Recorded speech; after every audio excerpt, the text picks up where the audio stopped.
Hello बच्चों, क्या हाल चाल। उम्मीद करेंगे अच्छे होंगे और आपकी पढ़ाई एकदम मस्त चल रही होगी।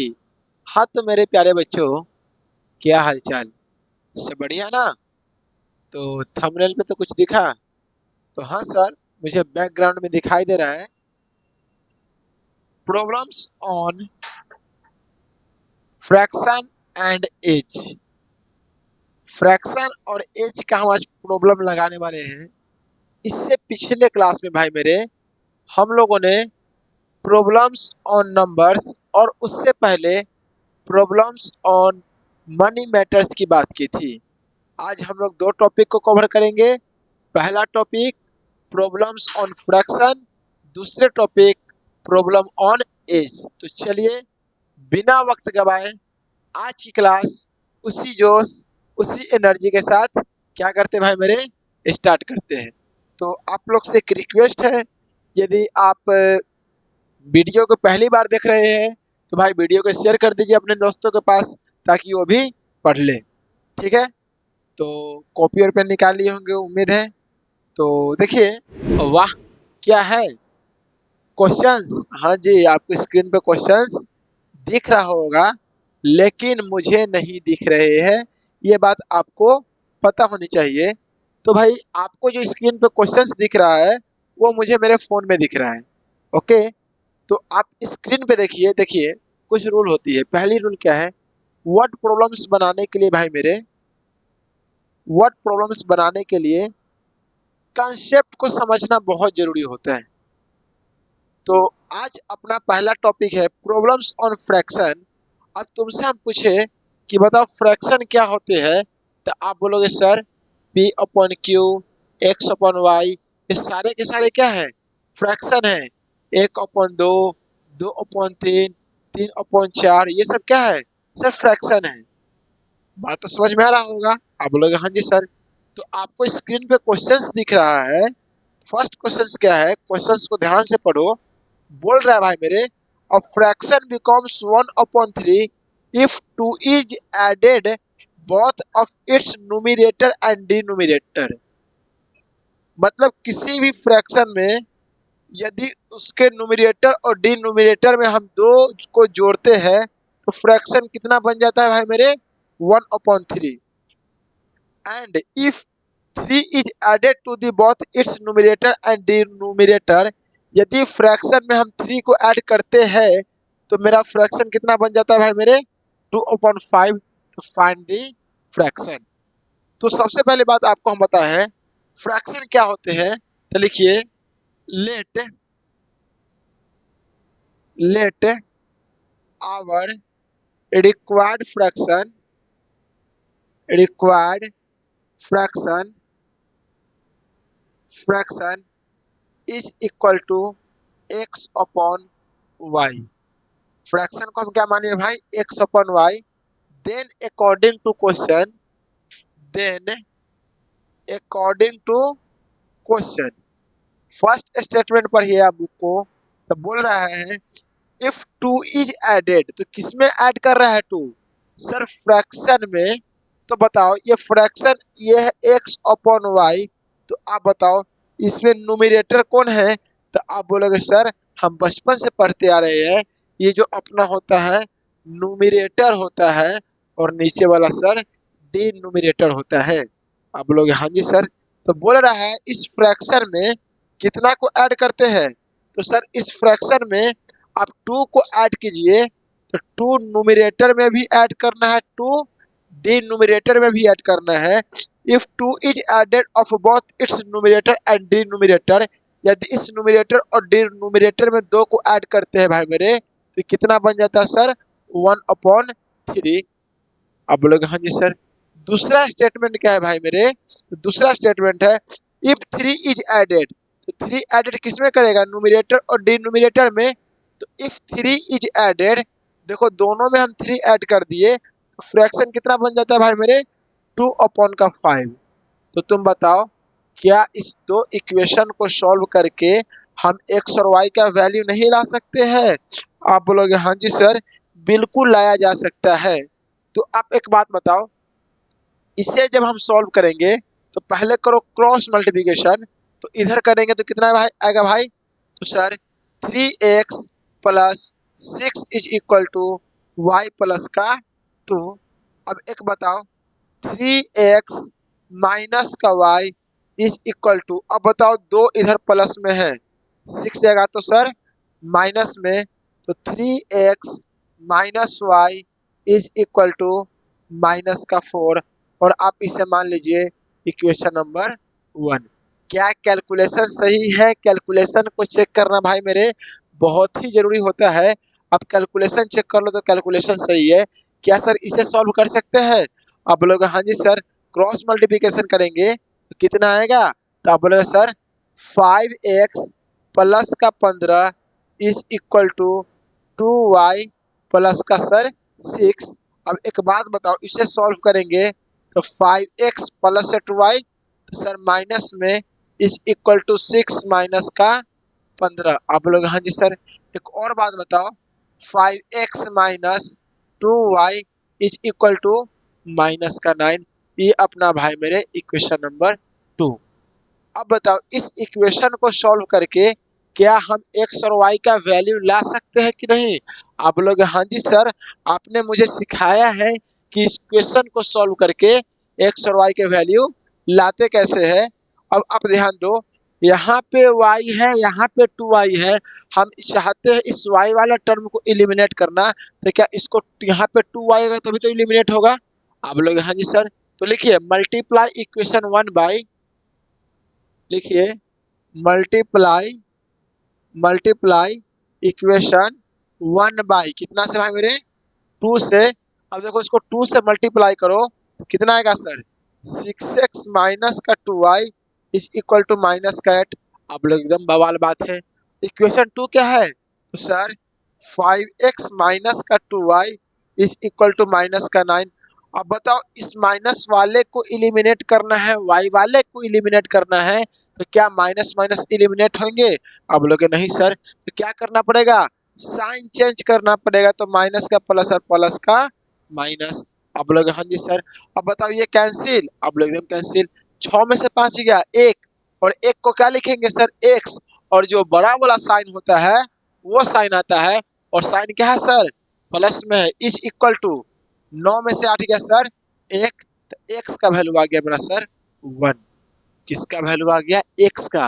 अब y का वैल्यू निकालेंगे तो लिखो from equation 1, from from equation 1 क्या है 3x minus y is equal to minus का 4।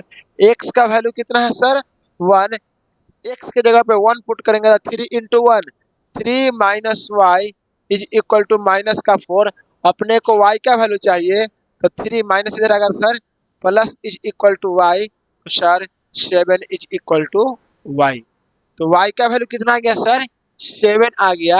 अब तो मेरे को एक बात बताओ, अपने को क्या चाहिए, अपने को चाहिए फ्रैक्शन, तो लिखिए इसलिए our our required fraction, required required fraction, our required fraction क्या है मेरे x अपॉन y। अब बताओ x कितना है, तो सर x आया है 1 और y 7, और दैट इज आवर आंसर।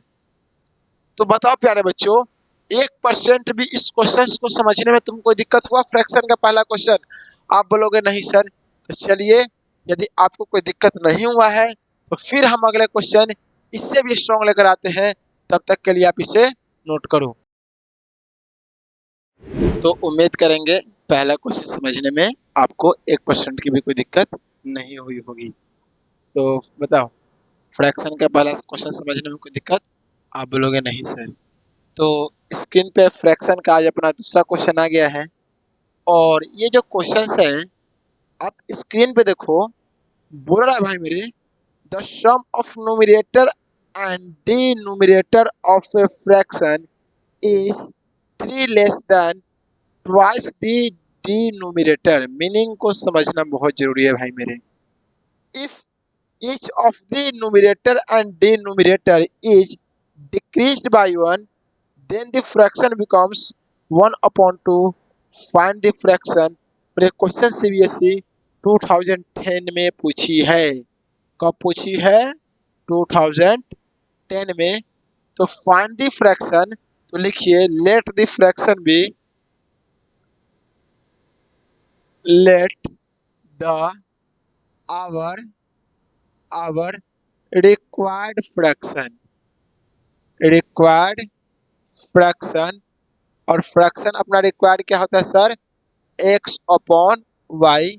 अब बताओ एक्स अपॉन वाई में न्यूमरेटर कौन सा है? सर ऊपर वाले होते हैं न्यूमरेटर और नीचे वाले होते हैं सर डिनोमिनेटर। अब इसमें क्या बोला जा रहा है? इक्वेशन को ध्यान से समझना। अब आप लिखिए according to question, according to question बोल रहा है the sum of numerator and denominator is 3 less than the sum of the sum of numerator and denominator, the numerator तो x, denominator तो y, तो the sum of numerator and denominator of a fraction is 3 less than twice the denominator is 3 less than, तो 3 less than twice the denominator। अब बताओ denominator y है तो y का twice 2y होगा, उसमें 3 लेस है तो -3। क्या बताओ यहाँ तक समझने में कोई दिक्कत? आप बोलोगे सर कोई दिक्कत नहीं है। ये हो गया सर पहला इक्वेशन। दूसरा एक बात क्या है, बोल रहा है if each of the numerator and denominator is decreased bye 1। ध्यान से सुनो, न्यूमरेटर और डिनोमिनेटर में कितना डिक्रीज करता है? 1 को डिक्रीज करता है। तो कितना डिक्रीज करता है मेरे? 1 डिक्रीज करता है। तो इसमें से भी 1 माइनस करो, इसमें से भी 1 माइनस करो। फ्रैक्शन अपना कितना बन जाता है भाई मेरे? देन फ्रैक्शन बिकम्स 1 अपॉन का 2। अब बताओ क्या इसे सॉल्व करके अपना फ्रैक्शन फाइंड आउट कर सकते हैं? आप बोलो सर गुरुजी आप मजाके तो कर रहे हैं। अरे मजाक नहीं कर रहे हैं, पढ़ा रहे हैं। तुम ध्यान से देखो और बैठ के पढ़ो, भागो नहीं, बैठो सुनो। तो एक बात बताओ, इसे लिख सकते हैं x प्लस वाई माइनस का 2y is equal to minus का 3। अब लोग हाँ जी सर। अब बताओ x minus y is equal to minus का 3 और डेट इज इक्वेशन नंबर 1। अब लोग हाँ जी सर। इसे सॉल्व करेंगे तो कितना आएगा भाई मेरे? 2x माइनस का 2 is equal to y minus का 1, क्रॉस मल्टीप्लिकेशन। आप लोग हाँ जी सर। अब बताओ 2x y प्लस में है तो इधर आएगा तो माइनस में माइनस का 1 और प्लस का 2। आप लोग हाँ सर। अब एक बात बताओ, इसमें क्या लिख सकते हैं sir? 2x minus y is equal to, यहाँ आएगा सर 1 और डेट इज इक्वेशन नंबर 2। अब बताओ ये दो इक्वेशन को सॉल्व करके x और y का वैल्यू ला सकते हैं? आप बोलोगे हाँ जी सर बिल्कुल लाया जा सकता है। आप लिखिए from equation 1 and 2, from equation 1 and 2। Equation 1 क्या है? x minus y is equal to minus का 3 और 2x minus y is equal to 1। हम चाहते हैं भाई मेरे इसे सॉल्व करना, तो बताओ y वाले टर्म एलिमिनेट कब होंगे? तो आप बोलोगे सर y वाले टर्म एलिमिनेट तभी होंगे जब यहाँ पे प्लस का साइन होगा। तो सर सबका साइन क्या कीजिए? चेंज कीजिए। y cancel. आप बोलोगे हाँ जी सर। अब बताओ 2x में से एक x गया तो सर x प्लस की माइनस, सर माइनस का क्योंकि बड़ा वाला ये है। अब बताओ माइनस माइनस प्लस, तो 3 है 1 4, वो भी माइनस का 4, तो माइनस से माइनस कट गया तो x is equal to 4। x का क्या वैल्यू आया? तो सर x का वैल्यू आया 4, तो y का वैल्यू क्या आएगा? अब किसी इक्वेशन से निकाल दो। जैसे x आया 4 तो from equation 2 2x minus y is equal to 1, x 4 है, पुट करेंगे 8 minus y is equal to 1। आप बोलोगे हाँ जी सर। अब बताओ तो लिख सकते हैं 8 माइनस का 1 is equal to y. 7 is equal to y. अब बताओ एक्स और वाई का वैल्यू आ गया, क्या फ्रैक्शन लिख सकते हैं? आप बोलोगे गुरुजी एकदम लिख सकते हैं, तो लिखिए hence hence hence our required required fraction. Required fraction क्या भाई मेरे? X upon y. तो एक्स का क्या वैल्यू है? तो आप बोलोगे सर एक्स है 4/7, और यही अपना क्या है? फ्रैक्शन है। अब तुमसे हम पूछे हैं न्यूमरेटर कितना है सर? तो 4 और डिनोमिनेटर तो 7। तो थोड़ा पानी पी लेते हैं।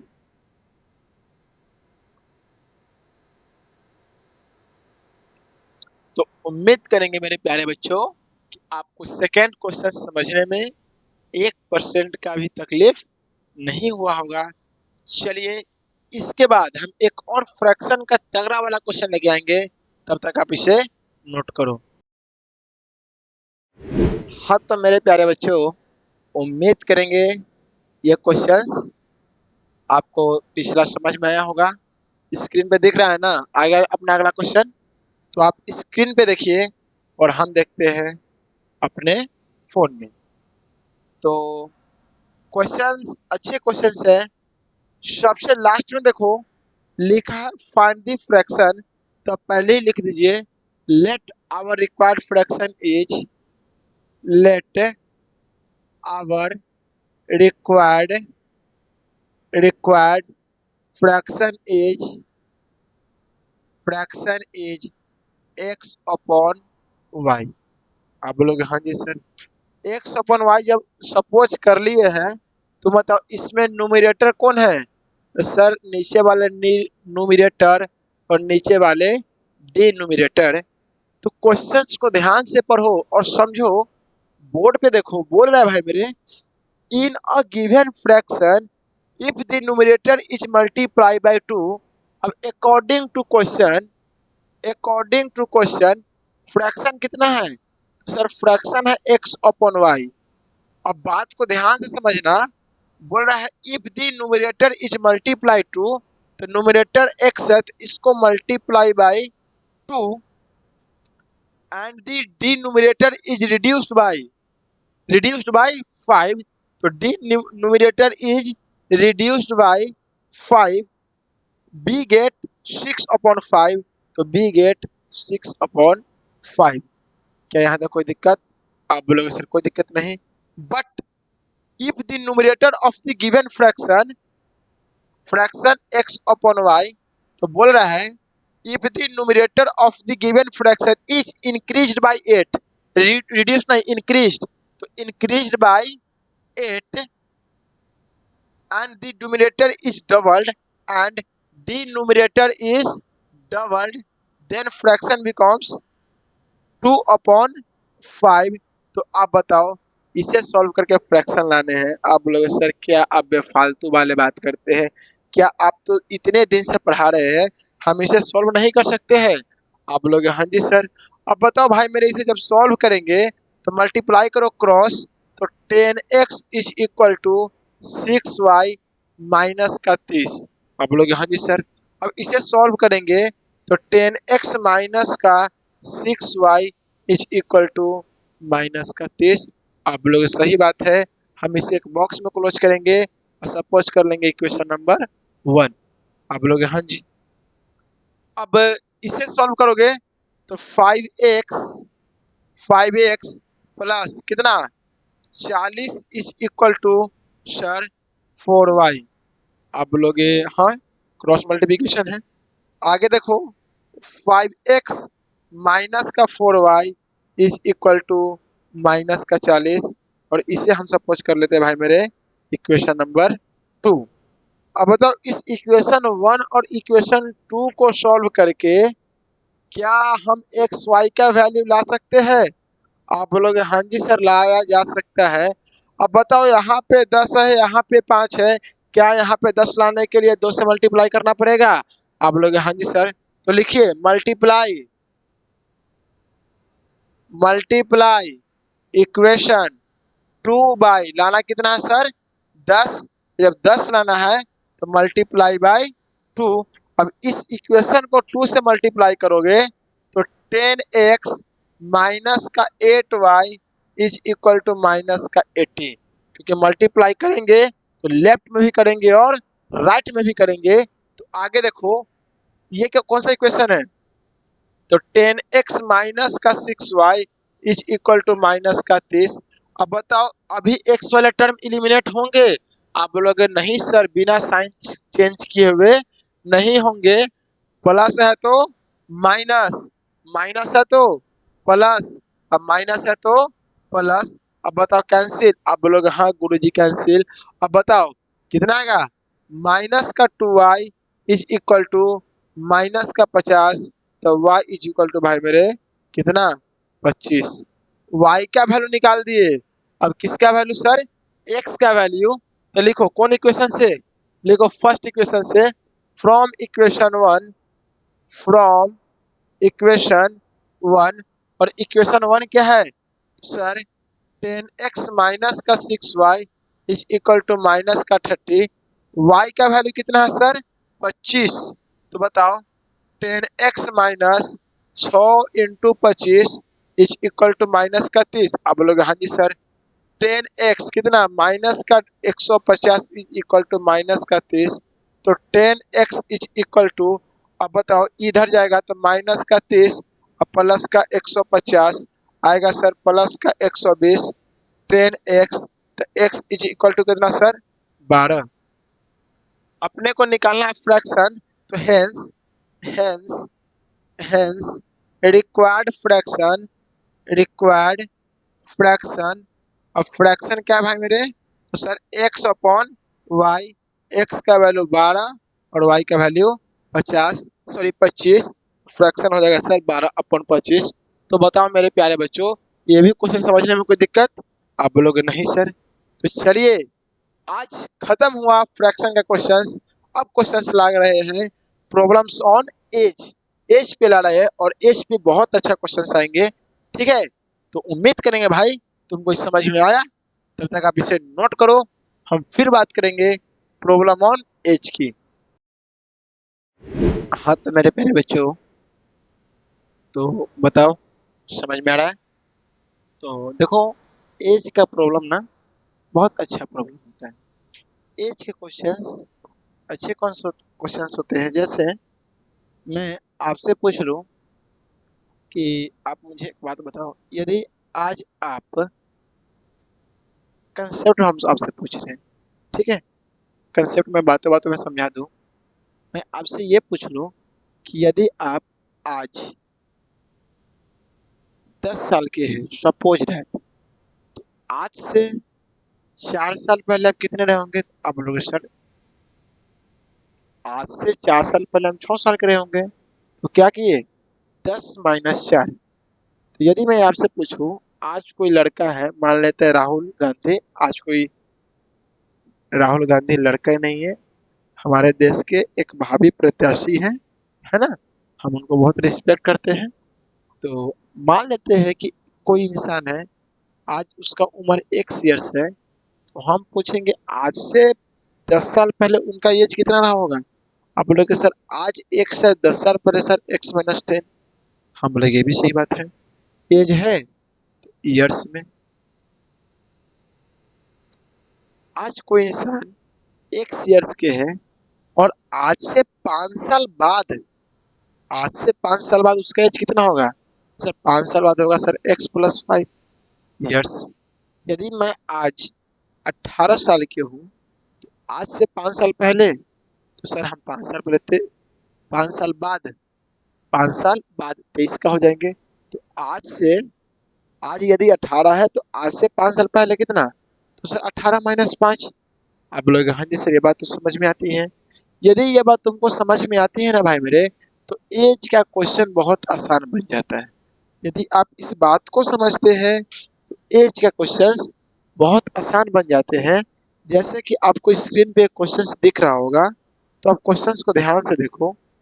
मार्कर कहाँ गया अच्छा वाला, चलो आप ध्यान से देखो। तो क्वेश्चंस दिखाई दे रहे होंगे आपकी स्क्रीन पे। क्वेश्चंस क्या है, तो आप बोलोगे sir 5 years ago, A was thrice as old as B, and 10 years later A shall be twice as old B. What is the present of age of A and B? और ये question 2002 CBSE compartmental में पूछी है।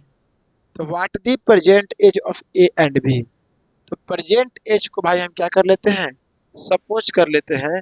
तो लिखिए let the present of age, let the present present age of B.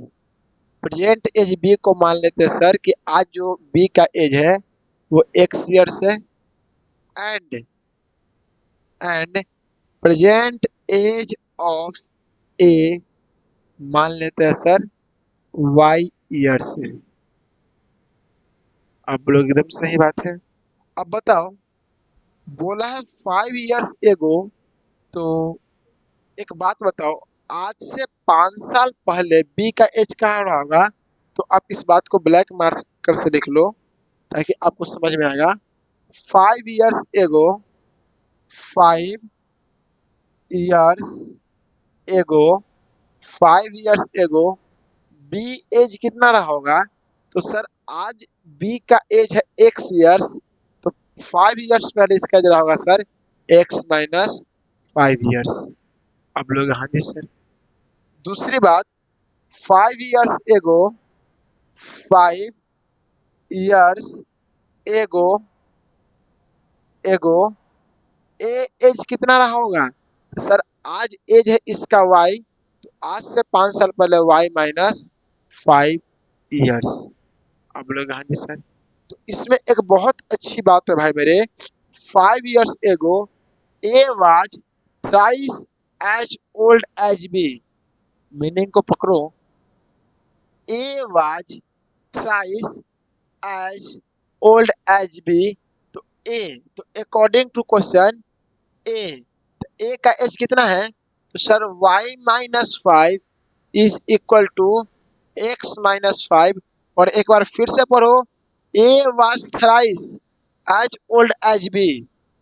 किससे। तो sir B से। कितना। तो सर थ्राइस मतलब 3। तो y - 5 is equal to 3x minus का 15। अब लोग हाँ जी सर। अब बताओ इसे हम सॉल्व करेंगे भाई मेरे, तो लिख सकते हैं -5 plus 15 is equal to 3x, और जाएगा 3x और माइनस का y। मतलब सर ये आएगा 10 is equal to 3x minus का y, और दैट इज इक्वेशन नंबर 1। आप लोग हाँ जी सर। अब एक बात बताओ, सेकेंड क्वेश्चन क्या कर रहा है, 10 years लेटर।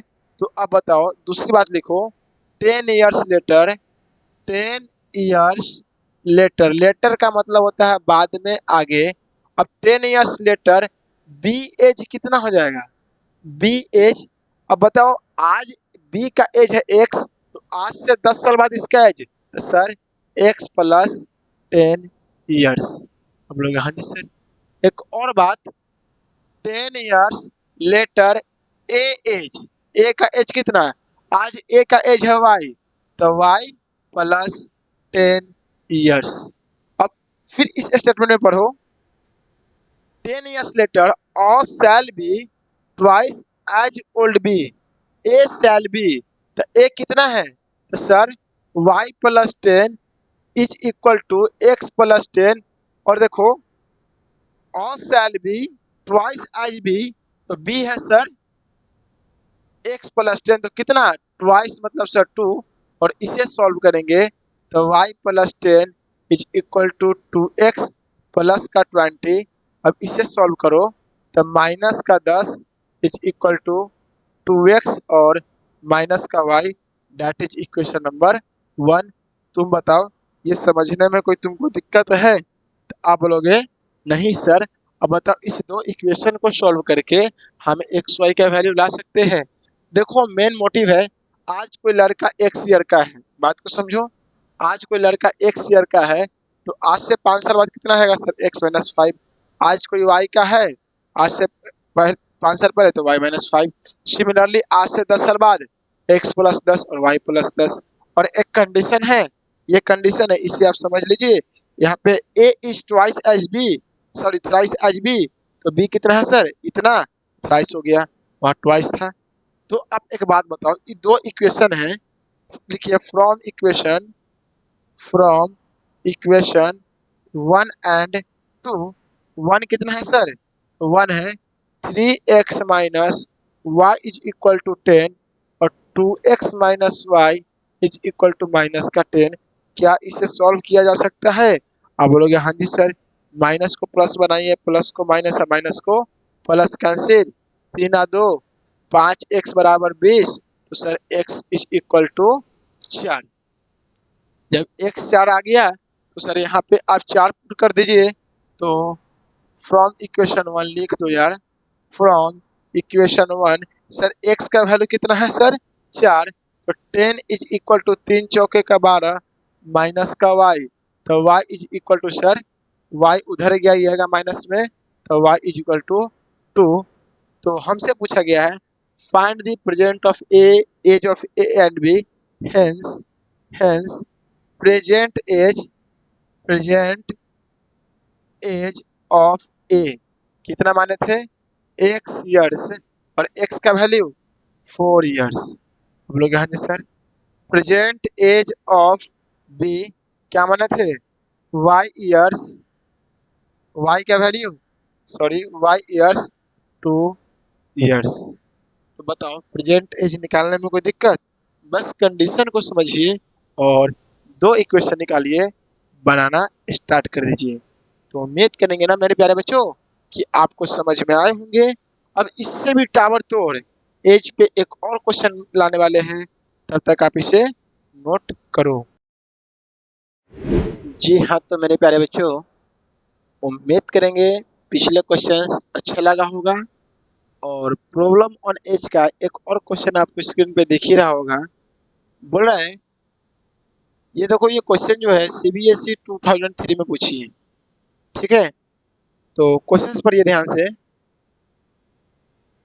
क्वेश्चन है a man age is 3 times the sum of age of his two sons. After 5 years his age will be twice the sum of the age of his two sons. Then find the age of the man. तो इसको मैं हिंदी में समझाऊं, हालांकि अब CBSE वाले हैं, कोई इंसान है, व्यक्ति है, उसका एज जो है अपने दो सन का एज का, जो उसका दो सन है, a man is thrice the sum of his two sons, two sons का एज उसका थ्राइस है, ठीक है। आफ्टर 5 इयर्स, 5 इयर्स जो उसका एज होता है, उसके दो सन के एज का क्या गुना होता है भाई मेरे, ट्वाइस होता है। Find the age of the man. तो आप सबसे पहले लिखो let the age, let the present age है क्या, let the age of man, let the present age, present age of man is equal to x years and the sum of, question में देखिए, sum of the age of his two sons, कितने sons है, two sons का age y years according to question। First statement लिखो, a man age is thrice, a man age is thrice the sum of age of his two sons। तो man का as x, sons का age y, to sons का age y, तो इसका कितना, thrice, तो x is equal to 3y, तो x माइनस 3y इज इक्वल टू 0। आप लोग हाँ जी सर। अगला स्टेटमेंट पढ़ो, अगला स्टेटमेंट है आफ्टर 5 इयर्स, आफ्टर 5 इयर्स 5 साल बाद, तो लिखिए after 5 years, after 5 years man का एज कितना होगा, तो मैन एज आज x है, तो उस समय होएगा सर x प्लस 5 years। तो after 5 years, sum of the age of his two sons, sum of the age of his two sons, ये बात को समझना बहुत जरूरी है। टू सन्स, कितने सन्स है? दो सन्स है। इसका एज वाई, अब दो सन है ना भाई, तो क्या एक का दो बेटा है तो एक का एज बढ़ेगा दूसरा कांस्टेंट हो जाएगा? नहीं, पहला बेटा आज वाई है तो वो भी कितना का होगा? दूसरा वाई प्लस 5 होगा। लेकिन कितने बेटे हैं? दो, तो एक का एज बढ़ेगा सर, दूसरा का भी बढ़ेगा, तो वाई प्लस 10 ईयर्स। अब लोग हाँ जी सर, तब देखिए अकॉर्डिंग टू क्वेश्चन, अब सुनो, after 5 years his age will be twice. तो आफ्टर 5 years इसका एज कितना? x plus 5 is will be the sum of age of his two sons, sons का एज y प्लस 10 कितना sir? Twice. अब लोग हाँ जी इसे सॉल्व करोगे तो x plus 5 is equal to 2y plus का 20, तो x minus 2y is equal to 15। अब लोग हाँ जी सर x का वैल्यू 3y पुट कर दे, 3y minus 2y is equal to 15, तो y is equal to sir कितना? y का वैल्यू 15। y निकाल गया, अब क्या निकाल दे? x। तो बताओ फ्रॉम इक्वेशन इक्वेशन वन क्या है? तो सर इक्वेशन वन है x is equal to 3y और x का वैल्यू निकालना है, तो x तो 3 इंटू 15, 15 तिहाई 45। तो बोला find the present age of man, और प्रेजेंट एज ऑफ मैन कितना जाएगा? इसलिए प्रेजेंट एज ऑफ मैन क्या माने थे? x ईयर्स, और x का वैल्यू 45 ईयर्स। अब लोग हाँ जी सर, अब एक बात बताओ भाई मेरे, समझने में कोई दिक्कत? अब लोग नहीं सर, आज की क्लास आपको एकदम मस्त लगा होगा, एकदम मस्त लगा ना? तो पहले नोट कीजिए। तो उम्मीद करेंगे मेरे प्यारे बच्चों क्लास मजा आया होगा। आज हम लोग दो टॉपिक किए, first problem on fraction, second problem on age. कल फिर एक नए टॉपिक के साथ मिलेंगे जो कि वर्ड प्रॉब्लम ही होगा। तो कुछ मेरा बातें इंस्ट्रक्शन सुन लीजिए। पहली इंस्ट्रक्शन, यदि आप हमारे चैनल पे नए हैं तो हमारे क्लास के जो भी PDF नोट्स होते हैं वो टेलीग्राम चैनल पे अवेलेबल होते हैं। तो आप वीडियो के नीचे जाइए डिस्क्रिप्शन में, वहाँ आपको टेलीग्राम चैनल का लिंक मिलेगा, आप लिंक पे क्लिक कीजिए और टेलीग्राम चैनल ज्वाइन कीजिए। क्या है ना मेरे प्यारे बच्चों, टेलीग्राम चैनल ज्वाइन करना बहुत ही जरूरी है, क्योंकि क्लास के PDF नोट्स है ना, जो भी हम बातें स्क्रीन पे लिखते हैं वो आपको वहाँ मिल जाएंगे। दूसरी बात है, आपसे रिलेटेड जो भी इम्पोर्टेंट बातें होती है वो वहाँ पे अवेलेबल हो जाते हैं। और दूसरी बात, शेयरिंग इज केयरिंग। आप वीडियो को शेयर कीजिए, शेयर करना प्यारे बच्चियों बहुत जरूरी है। देख रहे हो ना हम आपके लिए कितना एफर्ट लगा रहे हैं, आप भी तो कुछ एफर्ट लगाओ। और तीसरी बात, वक्त बहुत ज़्यादा हो चुका है, तो चलिए आज के लिए फिर से एक छोटी सी, एक प्यारी सी, एक नन्ही सी मुस्कान के साथ हम आपसे विदा लेते हैं। तब तक के लिए थैंक यू, बहुत बड़ा थैंक यू। बाय बाय, पढ़ते रहिए, क्वेश्चंस भी लगाइए और दुआओं में याद रखिए।